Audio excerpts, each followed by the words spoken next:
What's up everybody, Derek here, and I finally got a kayak.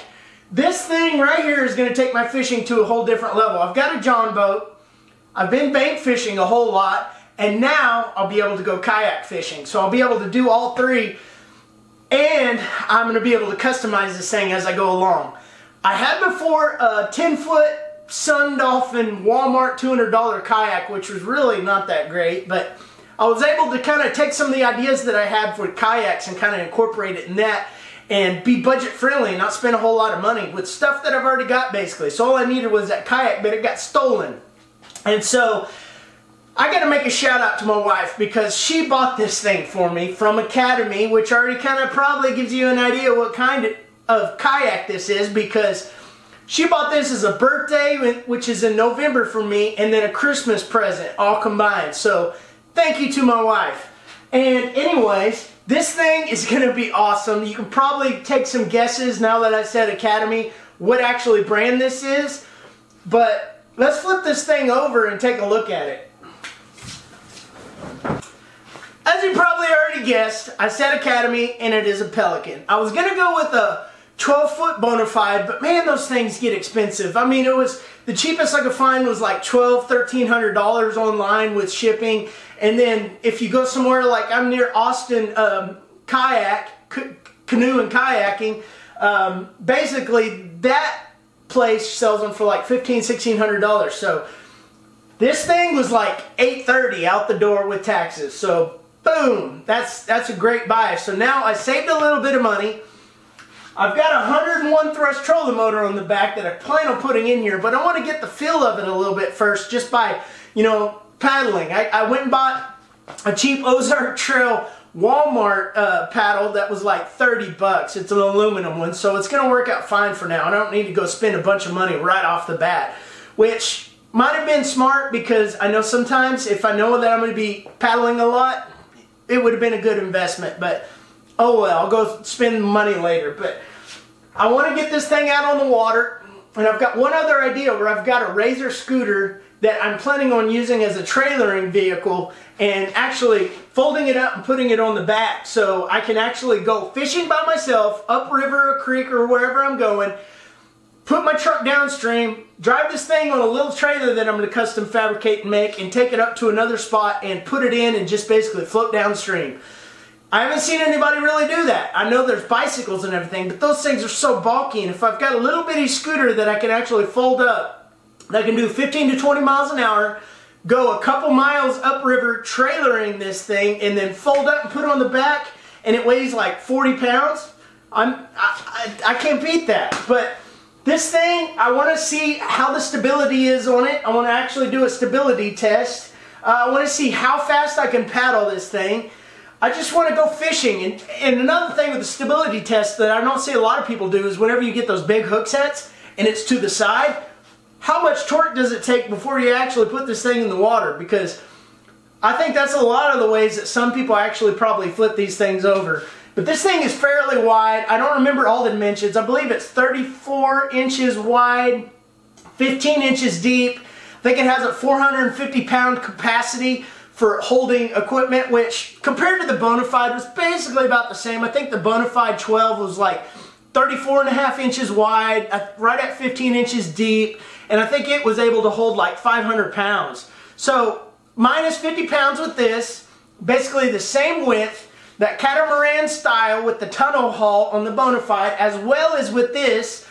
Of course, the Bonafide is, let's see, rotomolded, and this one's thermomolded. So this is more like a plywood sheeting where they take the plastic and do it in layers and layer this thing up. So that is what it is. It's actually two sections, but the Bonafide is rotomolded, which is done by, it's rotomolded and then turned. So basically, this is a really, really structurally strong kayak compared to the Bonafide. It just doesn't have all the price tag associated with it. So stability and everything else, this thing should work out awesome. Let's take a couple looks at this thing, because I haven't really looked at it. I've only seen videos. I just took the plastic off, and it looks sweet. I'm excited. Alright, starting off, we got this hatch, which is supposed to be waterproof. It does have a weather stripping. It goes all the way around. I can stick my hand way back in there. Lots of room. I can put batteries and all kinds of stuff up in here.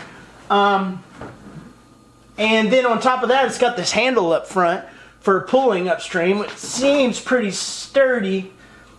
I'm not a big person on rivets into plastic, but that's what it's basically got.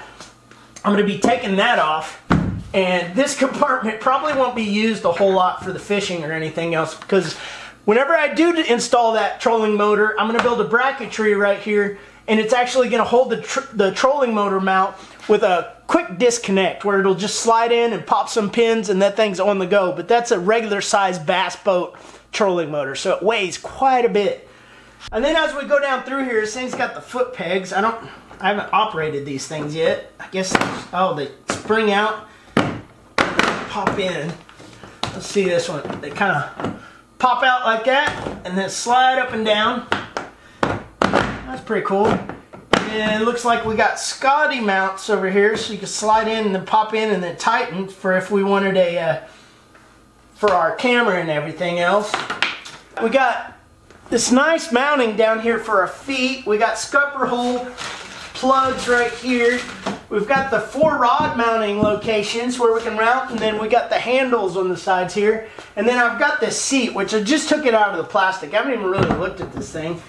Put it in its spot. Yeah, that looks alright. It's going to need adjusted, obviously, here. Kind of adjust that out where I need it. But that's what I think that strap is for, is to actually hold down the seat. But it's made of some nice material here. Neoprene looks like right there. But I'm not going to even use this thing. I'll probably use it first off. But actually what I'm planning on doing might sound crazy to some of y'all. But I've actually got an older style boat seat. And what I plan on doing is probably cutting down this shaft some and fabricating this thing to where it's a shorter stem and building a drop bracket with an actual positioning for this bottom of this seat. So eventually we will have this, so it'll be all time sitting or standing and leaning against this thing, because that's my goal. I do not want to sit down. I'll basically be like a stand-up paddleboard, and I will be paddling this thing all the time, standing up, just going with it. And that way I can have the trolling motor going, I can stand up and hopefully get it with this thing. And that's another thing. I'm going to build a battery pack for this thing that's made out of lithium batteries. Everybody goes and spends thousands of dollars on battery systems. Those things are so expensive. And I'm going to build my own pack sitting here on this bench with some 18650 cells. And let me know in the comment section if you guys want to know how I actually build that thing, or if you have any interest on building battery packs for your own kayak, because I'm going to make them up to about 40 amp hours. All right, the rest of this kayak is pretty basic. I'm not going to do too much back here.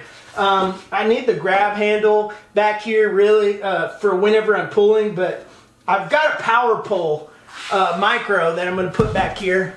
And I'll probably mount it somehow, probably off this. I'll probably, instead of use an HDPE, I'll probably make an aluminum bracket to where it can just basically sit on the side. So it'll be right here off of this side or this side, but I plan on possibly, if I can find another one for a lot less, like on eBay or something, I might buy another one to have 2 power poles going in the back. But this boat is going to be 36 volt eventually, and it is going to be broken down into 12 volts. So from 36 volts, I'll have a inverter that will actually break that down from 36 volts for the batteries and everything else. I'm going to make it high amp hour, so it'll run 12 volts. So everything in there will be operated 12 volt and 36 volt for the trolling motor. And if I need a backup, I can always get a backup. So I don't know. I've got tons of ideas for this thing, and this is going to be one fun kayak.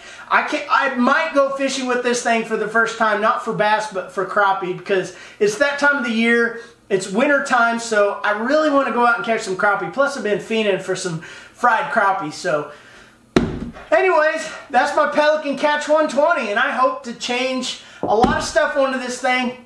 I know a lot about these things, and I'm going to see what I can do in the future to make some good videos and maybe help some of y'all out there that are trying to find some engineering or redneck hacks or whatever you want to call it, tips and techniques for doing things with your kayaks. I just got too many things in my head, but let me know what you guys think, and if that was just a little bit too much information for just doing an unboxing of a kayak. But subscribe if you haven't already, like this video if you liked it, and I'll see you guys in the next one.